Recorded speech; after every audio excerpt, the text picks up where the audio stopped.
Hello दोस्तों, आप एक युवा प्रचारक को अभी सुनने वाले हैं। मैं उन्हें अच्छे से जानता हूँ। सच कहूँ तो आज सुबह वो एक कप कॉफ़ी पी रहा था और मैं सुबह की चाय पी रहा था। वो मेरा बेटा हैरिसन है, जो कुछ दिनों से घर में आया है। वो किचन टेबल पर था और वो आज मेरे सुबह उठने से पहले उठ गया और वो नीचे था और उसकी बाइबल खुली थी और संदेश पर काम कर रहा था, जो वो हमारे स्टाफ को बताने वाला था। कुछ समय के बाद उनके पास आपके लिए एक महान वचन। तो तैयार हो जाइए और पास्टर हैरिसन कॉनली वचन ला रहे हैं। हाय, मैं बेलस कॉनली हूँ। जीवन में हम सब अनिश्चितता देखते हैं, फिर चाहे वो आर्थिक समस्या हो, रिश्ते में दरार हो, स्वास्थ्य समस्या हो या फिर आपके उद्देश्य को जानने की बात हो। एक बात तो पक्की है, परमेश्वर आपको देख रहे हैं, वो आपको चाहते हैं, पर चाहे आप किसी भी सामना क्यों न कर रहे हो, उसके पास उसका जवाब है।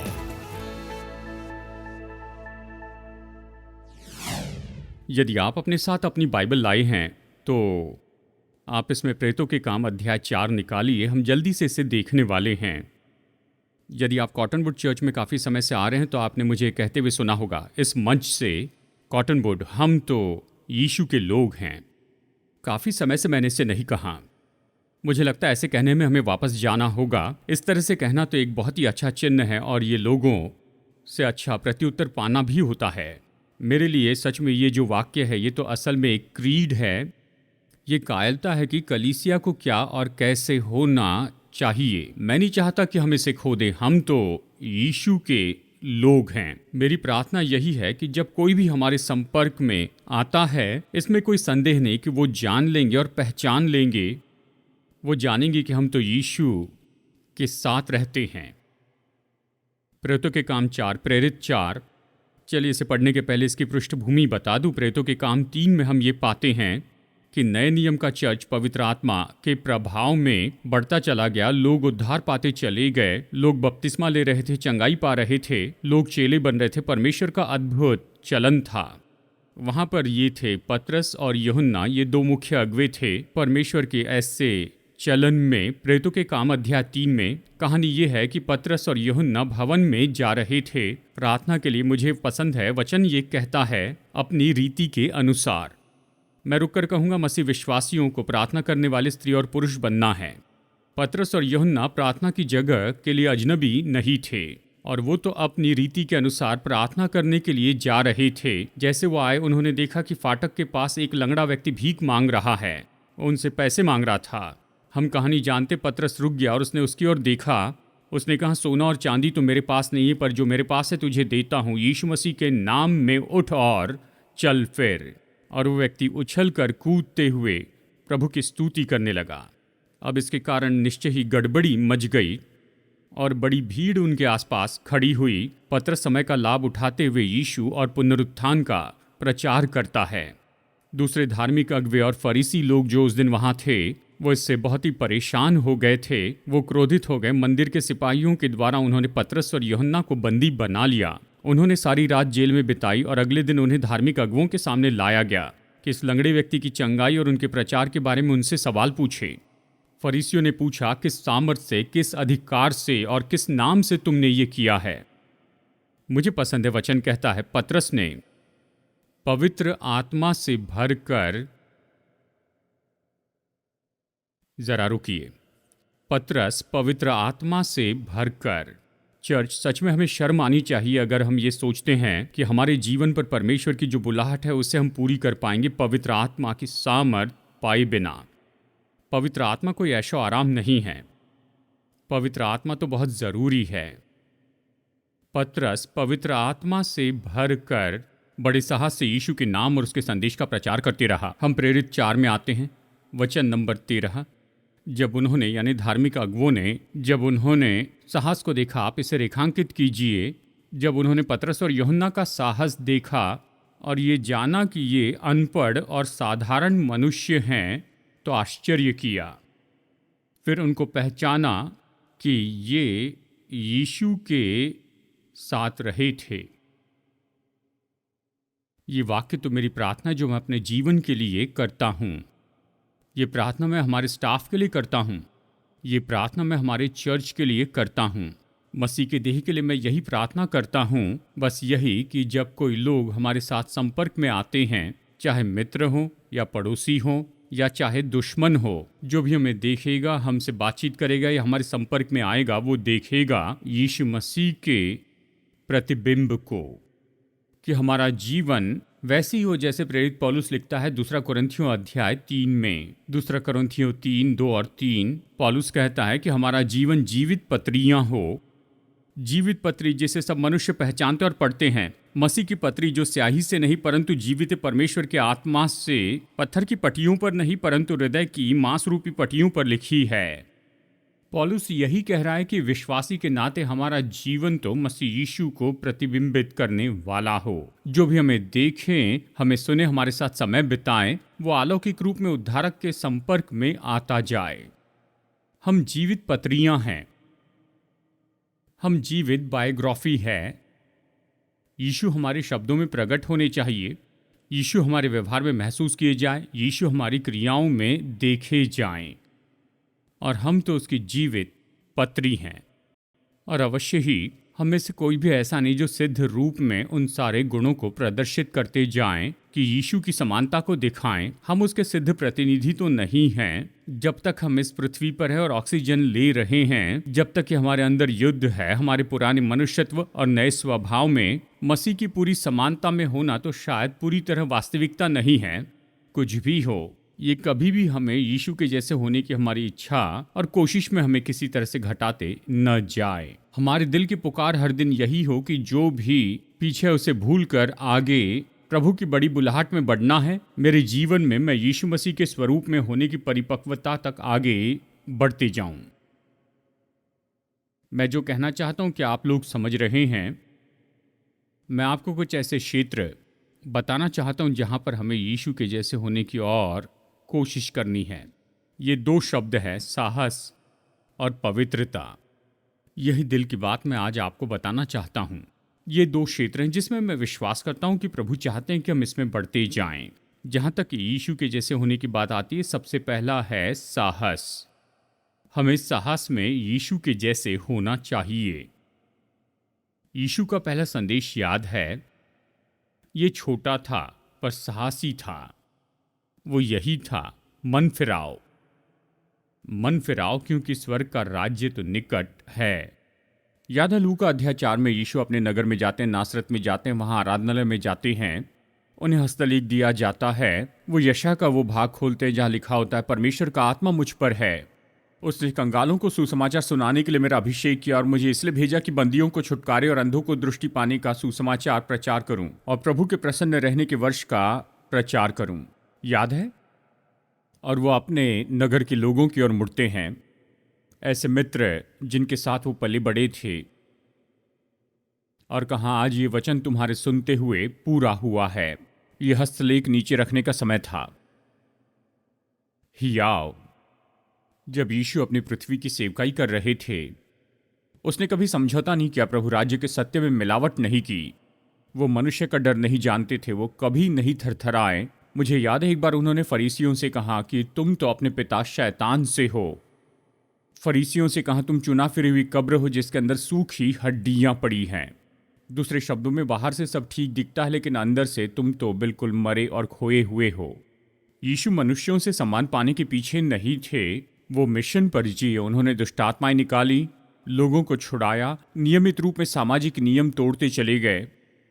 उसके चेले मछुआरे थे, उसने कोड़ियों को छुआ। वो चुंगी लेने वालों के साथ भोजन करते, समाज के बुरे लोगों के साथ में रहते।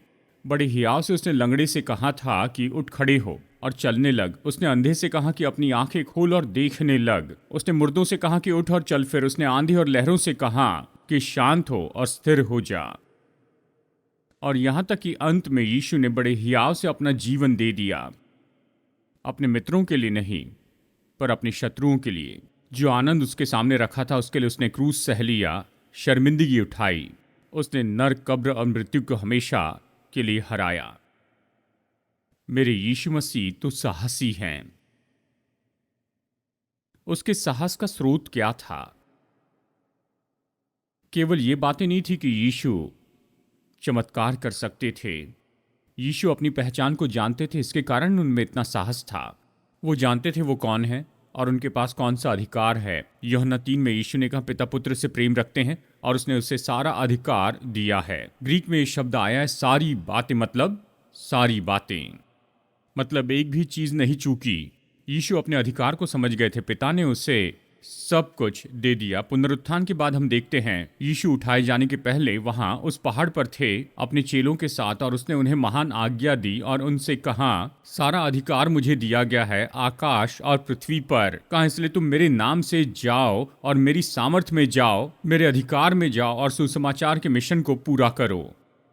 उसके चेले के रूप में आज हम उसी चादर को लिए चलते हैं, उसी अधिकार को लिए चलते हैं। प्रेरित पौलुस कहता है 2 कोरिन्थियों अध्याय 5 में कि हम मसीह के राजदूत हैं यहाँ पृथ्वी पर। उसके राजदूत होने के नाते हम अपने उद्धारक जैसे हो जाए उसके साहस में, और ये हमारी पहचान का बड़ा भाग हो जाए और सच में हम इसे अपनी क्रियाओं पर काम करने दें। परमेश्वर ने हमें डर का आत्मा नहीं दिया है, लेकिन प्रेम, सामर्थ्य और संयम का आत्मा दिया है। सुनिए, मसीह यीशु की कलीसिया को इस पृथ्वी पर सच में बहुत ही साहसी होना चाहिए। नीति वचन 28:1 कहता है कि धर्मी जन जो मसीह में हैं, धर्मी लोग जवान सिंहों के समान निडर रहते हैं। गौर से सुनिए, पृथ्वी ऐसे साहस की इच्छा रखती है। पृथ्वी सत्य की कामना करती है। वास्तविकता के बारे में सोचिए, लोग तो राह देख रहे हैं कि कोई बड़े साहस से सत्य का प्रचार करे और किसी तरह से पीछे न हटे। अभी लोग ज्योति के लिए बेताब हैं। अंधकार में ज्योति चाहते हैं, वो तो गड़बड़ी के बीच में बिल्कुल स्पष्टता चाहते हैं। वो चाहते हैं कि कोई इतना साहसी हो कि सत्य के लिए खड़े रहें और वहां पर डटकर खड़े रहें और समाज की आंधियों के सामने न झुकें। मैं कहता हूं ऐसा किसी को होना है तो हमें होना चाहिए। ये तो यीशु मसीह के चर्च को होना चाहिए। बात तो यही है, ये समय है कि चर्च अपनी असली पहचान को फिर से जान ले। हमें इस पृथ्वी पर सत्य का खंबा होना चाहिए। सत्य का खंबा जो वहां उस बड़े महामार्ग के बीच में लगाया गया, जो विनाश का मार्ग है और सकरा मार्ग जो जीवन की ओर लेकर जाता है। हमें लोगों को परमेश्वर से मेल मिलाप का संदेश बताना है। साहसी होना है, परंपरा के गुस्से से नहीं डरना है। जब मैं ये सोचता हूं तो पुराने नियम की कहानी याद आती है। यह है पहला राजा अध्याय 22 में मिकायाह भविष्यवक्ता। कहानी इस तरह से है, आहाब जो इस्राएल के उत्तरी राज्य का राजा था, वो यहोशापात के संपर्क में आता है जो कि यहूदा के दक्षिणी राज्य का राजा था। उसने कहा कि आरामियों से लड़ने के लिए मेरी मदद कर, क्योंकि मुझे उनसे अपनी कुछ भूमि छुड़ा लेनी है। यहोशापात एक शर्त पर सहमत होता है। वो शर्त ये थी कि वो पहले परमेश्वर के वचन को ढूंढेंगे। तो आहाब अपने सभी व्यावसायिक भविष्यवक्ताओं को एक साथ लेकर आता है, और उसके व्यावसायिक भविष्यवक्ता इस बात को सीख चुके थे कि केवल वही भविष्यवाणी करेंगे जो राजा चाहता है, तो उनकी नौकरी बनी रहेगी। अगर आहाब राजा परंपरा को दर्शाता है, तो शायद ये भविष्यवक्ता आज मसीह अगुओं में से कुछ लोगों को दर्शाते हैं। वो युद्ध में जाने के लिए भविष्यवाणी करते हैं। यहोशापात इस बात से सहमत नहीं होता। वो कहता है, क्या इस देश में परमेश्वर का कोई भविष्यवक्ता यहाँ नहीं है? और आहाब की प्रतिक्रिया ऐसी थी, और ये बताती है, और निश्चय सत्य के लिए ये संसार और मनुष्य की प्रतिक्रिया को दर्शाता है वचन के प्रति। आहाब ने कहा, ठीक है, एक मनुष्य तो है, मुझे उससे नफरत है, इसलिए क्योंकि वो मेरे लिए अच्छी भविष्यवाणी नहीं करता है, केवल बुराई की करता है। यह मिकाया भविष्यवक्ता था। ये व्यावसायिक भविष्यवक्ता जाते हैं कि उसे ढूंढकर राजा के सामने लेकर आए, और वो उससे कहते हैं, तुम वैसी भविष्यवाणी करो जैसे हमने की है, और केवल राजा की भलाई के ही शब्द कहना। मिकाया का उत्तर मुझे पसंद है, ये मेरी आत्मा में मुझे प्रोत्साहित करता है। यहोवा के जीवन की शपथ, जो कुछ यहोवा मुझसे कहे मैं वही कहूंगा, उसने कहा। चर्च के विश्वासियों को इसी तरह के साहस के बारे में जाना चाहिए कि जो भी परमेश्वर कहते हैं, जो भी परमेश्वर ने पहले कहा है अपने वचन में, केवल हम वही कहेंगे। अब याद रखिए, साहस का मतलब ये नहीं कि हम घमंडी हो जाएं। साहस का मतलब ये नहीं कि हम दया न करें। हम जो भी करते हैं प्रेम और नम्रता की आत्मा में करते हैं। हम सत्य में समझौता नहीं करते और ना ही किसी तरह का खिलवाड़ करते हैं कि जो वचन कहता है उसे गलत तरीके से बताएं। साहस तो प्रेम के साथ में होना चाहिए। सत्य के लिए अनुग्रह चाहिए, वैसे साहस के लिए प्रेम चाहिए, ताकि लोगों के दिलों को छेद दे, उनके दिलों को कुचले नहीं। इस साल यही मेरी सबसे बड़ी प्रार्थना है। मेरे लिए प्रार्थना और आपके लिए प्रार्थना कि हम में इतना साहस हो कि हम सत्य बताएं और सत्य में खड़े रहें और सत्य में ही बने रहें, चाहे सत्य विख्यात भी न हुआ तो। कि हम साहस में जिए, साहस में प्रेम करें, प्रार्थना, विश्वास और बोलने में साहसी हो, चाहे इसके लिए हमें कितनी भी बड़ी कीमत क्यों ना चुकानी पड़े। रविवार को आमीन कहना आसान है,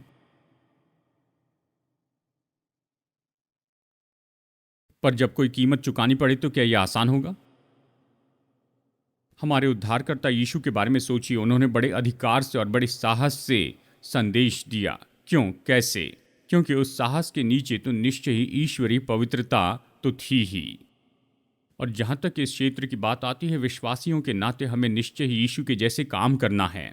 पत्रस कलीसिया को लिखकर याद दिलाता है कि परमेश्वर ने क्या आज्ञा दी है कि हमें पवित्र होना चाहिए जैसे वो पवित्र हैं। जब मसीह जीवन की बात आती है तो पवित्रता ये कोई पर्याय नहीं है, ये आज्ञा है।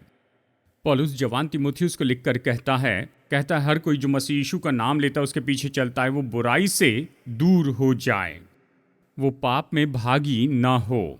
और हम इसे जानते हैं, और मैं यही कहूँगा कि ज़्यादातर लोग ये चाहते हैं, इसके पीछे चलना चाहते हैं। हमारे जीवन में हम चाहते हैं कि हम पवित्रता को बनाएं, लेकिन कितने जल्दी अक्सर हम इसे अलग रख देते हैं जीवन के अलग अलग क्षेत्रों में। कुछ हफ्तों पहले हमने इस पर चर्चा की। हम में से कुछ लोगों के लिए आसान है, रविवार के दिन हम उस बक्से में से उसे लेते हैं, रविवार के ड्रॉर से रविवार के लिए सबसे उत्तम निकालते। चर्च में पवित्र रहना जानते हैं, लेकिन जिस पल यहाँ से निकलते हैं और घर जाकर रविवार के उस बक्से को निकालते हैं और पवित्रता को वहीं पर रख देते हैं। चर्च, सुनिए, हमें अलग होना चाहिए, हमें पवित्र और अलग किए हुए होना चाहिए।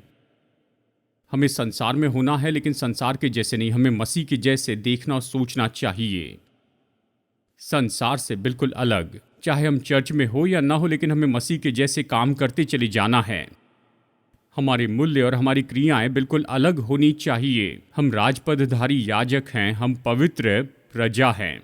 विश्वासी के नाते हम अलग तरह से सोचते और अलग काम करते हैं। जहाँ तक कि धन की बात आती है, यौन संबंध की बात हो, नैतिकता की बात हो, हमारे मुंह से निकलने वाले शब्द भी, जैसे भजनकार कहता है, मेरे मुंह के शब्द और मेरे मन के विचार पवित्र हो, हे परमेश्वर, ये तेरी दृष्टि में ग्रहण योग्य हो। क्योंकि हमारे मूल्य हमारी क्रियाओं को निश्चित करते हैं, तो हमारी जीवन शैली बिल्कुल अलग होनी चाहिए। हमें अलग तरह से जीना है, हमारा जीवन पवित्र हो जैसे कि वो पवित्र हैं। क्या इसका मतलब यह है हम कभी पाप नहीं करेंगे? नहीं, संभव ही नहीं। हम इस खजाने को इस पृथ्वी के पात्र में रखते हैं, जैसे कि प्रेरित पौलुस कहता है, पर यह बुलाहट है कि अपनी परिपक्वता में हम बढ़ते जाएं। मसीह परिपक्वता में अगर मैं नहीं बढ़ रहा हूं, मैं उन्नति नहीं पा रहा हूं, अगर मैं पहले जैसे जीता हूं, अगर मैं वैसे ही पुराना जीवन जीता हूं, संसार जिन बातों में जीता है उसी में अगर मैं जीना चाहता हूं, मेरे सांसारिक सोच और व्यवहार के लिए मैं किसी तरह से बहाने बनाते चले जाता हूं, तो अच्छा है कि मैं अपने अंदर से अपने आप को जांच लूं और प्रभु के साथ जुड़ूं और प्रभु को जवाबदेही हो जाऊं, क्योंकि मुझे पवित्रता को छोड़कर और कुछ नहीं चाहिए। इस तरह से कि जब लोग मुझे देखें या मुझे सुने या मेरे संपर्क में आ जाए, वो निश्चय ये कहने पाएं, ये व्यक्ति यीशु के साथ रहा है। अब ये पवित्रता क्यों महत्वपूर्ण है? 3 कारण देता हूं, फिर संदेश खत्म करेंगे। पवित्रता क्यों जरूरी है? 3 कारण। नंबर 1, पवित्रता जरूरी है क्योंकि एक दिन यीशु के सामने हमें खड़े रहना है और जीवन का लेखा देना है। कुछ दिनों पहले मैं मत्ती में ये पढ़ रहा था, यीशु ने कहा, हर कोई जो प्रभु प्रभु कहता है वो प्रभु राज्य में नहीं आएगा। जब यीशु वापस आएंगे तो भेड़ और बकरियों को और घास और गेहूं को वो जमा करेंगे। भेड़ और बकरियां एक जैसी दिखती हैं, साथ साथ में चरती हैं। गेहूं और घास एक साथ बढ़ते हैं, लेकिन फिर भी पूरी तरह से अलग होते हैं। बाइबल कहती जब यीशु वापस आएंगे तो बहुत ही बड़ी पार्टी होगी, लेकिन कुछ लोग इसके लिए तैयार नहीं हैं। जब उन्हें पता चलेगा क्या हो रहा है तो आकर दरवाज़ा खटखटाएंगे, कहेंगे प्रभु हम आपको जानते हैं। इसके लिए यीशु उत्तर देंगे कि मैं तुम्हें कभी नहीं जानता। पवित्रता मायने रखती है क्योंकि एक दिन हमें यीशु के सामने खड़े रहना होगा। हमें उसे अपने जीवन का लेखा देना है। महान इंग्लिश प्रचारक चार्ल्स स्पर्जन, उन्होंने मसीह जैसा होने के बारे में ये कहा अपनी पवित्र की गई कल्पनाओं को मेरे साथ उपयोग कीजिए कि स्वर्ग के फाटक पर एक स्वर्गदूत बैठा होगा और वह हमारे प्रभु यीशु के गुणों के सिवा कुछ नहीं जानता है।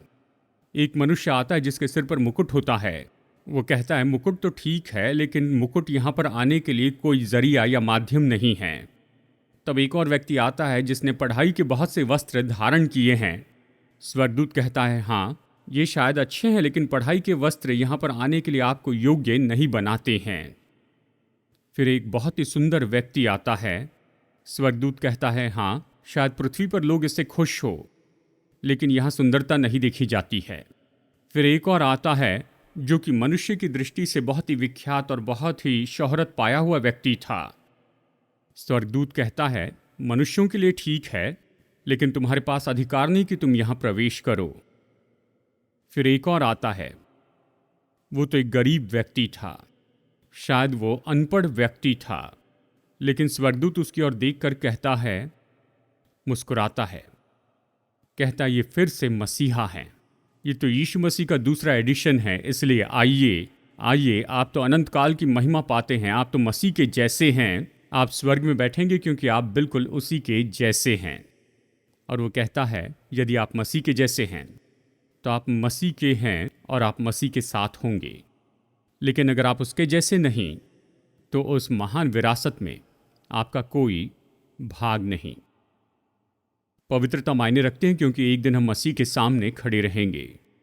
दूसरा कारण क्यों पवित्रता मायने रखती है, ये मायने रखते हैं क्योंकि हम पृथ्वी पर मसीह को दर्शाते हैं, क्योंकि हम उसके गवाह हैं, हम उसके राजदूत हैं।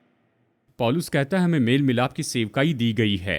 परमेश्वर हमारे द्वारा विनती करते हैं परमेश्वर से मेल मिलाप कर लो। लेकिन यही तो सवाल है, अगर हमारे आसपास के संसार से हमारा जीवन कुछ अलग नहीं दिखता है तो लोग कहेंगे मुझे मेल मिलाप की क्या जरूरत है, क्योंकि मेरा जीवन तो बिल्कुल तुम्हारे जीवन के जैसा ही है।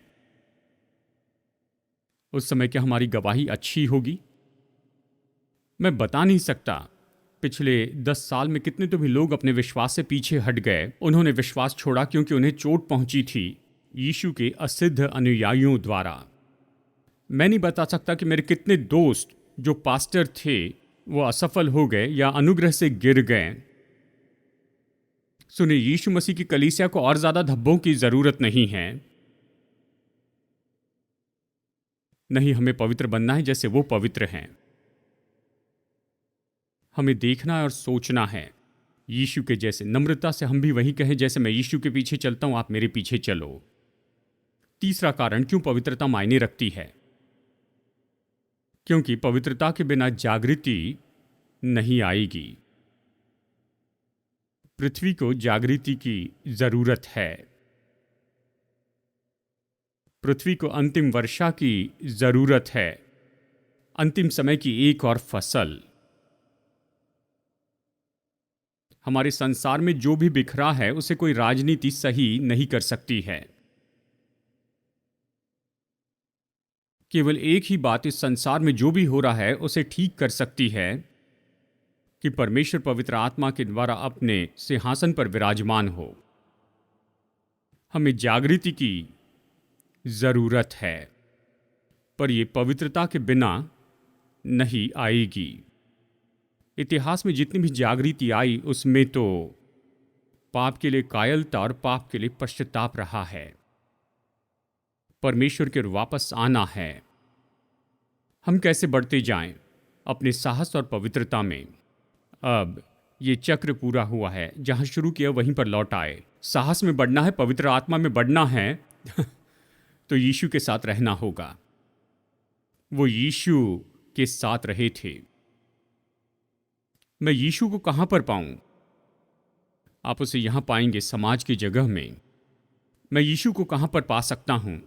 उसे उसके वचन में पा सकते हैं। मैं यीशु को कहाँ पर पा सकता हूँ? आराधना की जगह पर पा सकते हैं।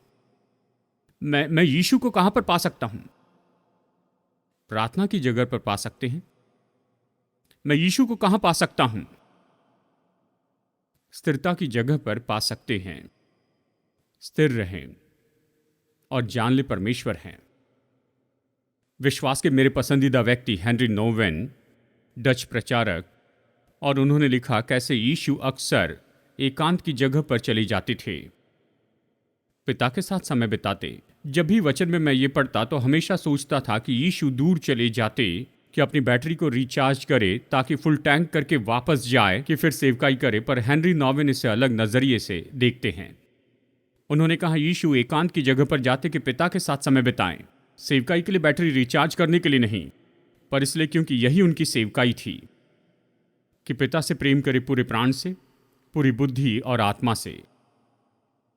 दोस्तों, यही पहली आज्ञा है कि अपने प्रभु परमेश्वर से प्रेम रखें, और हम जो हैं और जो हमारे पास है उसके द्वारा उससे प्रेम करें, और हम उसकी समानता में बढ़ते चले जाएं, अपने साहस में बढ़े, अपनी पवित्रता में बढ़े, जब हम उसकी उपस्थिति में जल्दबाजी किए बिना समय बिताते हैं। जल्दबाजी किए बिना, हमारे दिन और युग में जल्दबाजी किए बिना मतलब हमने मानो इसे कभी सुना ही नहीं। हम इतने व्यस्त हैं, हमें बहुत कुछ करना है, हमारा ध्यान भटकते रहता है, बहुत सी बातें हमारा आकर्षण प्राप्त करना चाहती हैं।